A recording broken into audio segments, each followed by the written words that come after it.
Bonjour bien-aimés dans le Seigneur, jeudi Mokolomalam. Nous sommes en train de parler de la brebis perdue. Et la brebis perdue représente beaucoup de choses. Nos vies, nos relations, notre santé et autre chose. Matthieu 5, versets 23 à 24 nous parle du sous-titre d'aujourd'hui, les relations perdues. Nous perdons les biens, mais nous perdons aussi les relations. La relation avec Dieu, la relation avec les hommes. Dis avec moi, j'ai ma Bible, je crois à la parole de Dieu et je crois qu'elle va me parler ce matin. Matthieu 5, 22-23. Mais moi je vous dis, quiconque se met en colère contre son frère mérite d'être puni par les juges. Que celui qui dira à ton frère, Raka, mérite d'être puni par le Saïen, et que celui qui dira insensé mérite d'être puni par le feu de la géhenne. Si donc tu présentes ton offrande à l'autel et que tu te souviens que ton frère a quelque chose contre toi, laisse là ton offrande devant l'autel et va d'abord te réconcilier avec ton frère, puis viens présenter ton offrande. Amen. Matthieu 5, 23 à 22, 24. Le Seigneur nous encourage à faire la paix. Le Seigneur nous encourage à revenir vers lui. Le Seigneur nous encourage à faire attention à ce que nous sortons de nos bouches, surtout lorsque nous offensons les autres. Le Seigneur nous encourage à être prudents. Mais comme nous sommes toujours faibles de la chair, nous commettons des erreurs. Et dans l'humilité, nous demandons, le Seigneur nous encourage à faire la paix.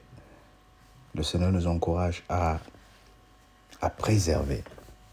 Les relations peuvent se perdre à cause des blessures, des paroles dures et mal entendues, d'orgueil ou de silence prolongé. La paix peut aussi se perdre dans le cœur lorsque l'inquiétude prend la place de la confiance. La Bible nous appelle à rechercher la paix autant que cela dépend de nous.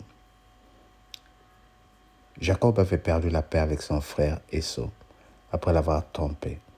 Des années plus tard, il est revenu. Il revient avec crainte, mais aussi avec humilité.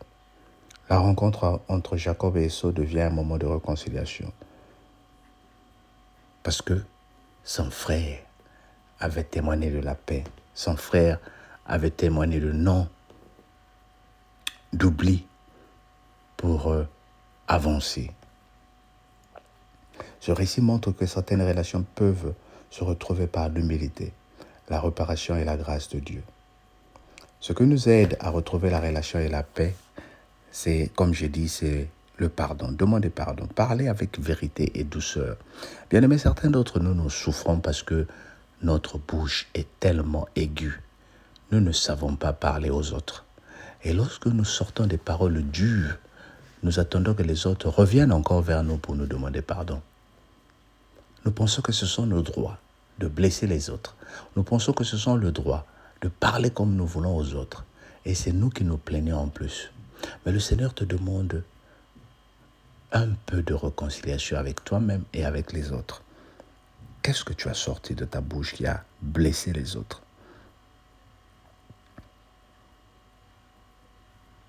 Qu'est-ce que tu as dit qui a écarté les autres de ta vie? Et qu'est-ce que tu peux faire pour réparer cela? C'est d'abord reconnaître que tu as mal agi. Oui, tu es chrétienne, tu es chrétien. Tu donnes des offrandes, tu sers le Seigneur, tu es prédicateur, tu prêches, tu pries pour les gens. Mais le Seigneur te dit, avant de présenter ton offrande, mais demande-lui pardon, bien-aimé. Demande pardon au Seigneur. Dis, Seigneur, pardonne-moi pour ce que j'ai fait. Pardonne-moi parce que je me suis mal comporté. J'ai mal parlé aux autres et à mon frère. Je veux me réconcilier avec toi. Je veux me réconcilier avec la parole. Et tu vas voir que le Seigneur va t'aider. Le Seigneur va te fortifier. C'est ce que nous devons faire, bien-aimés. Le Seigneur nous appelle à vivre comme ces chrétiens qui sont humbles.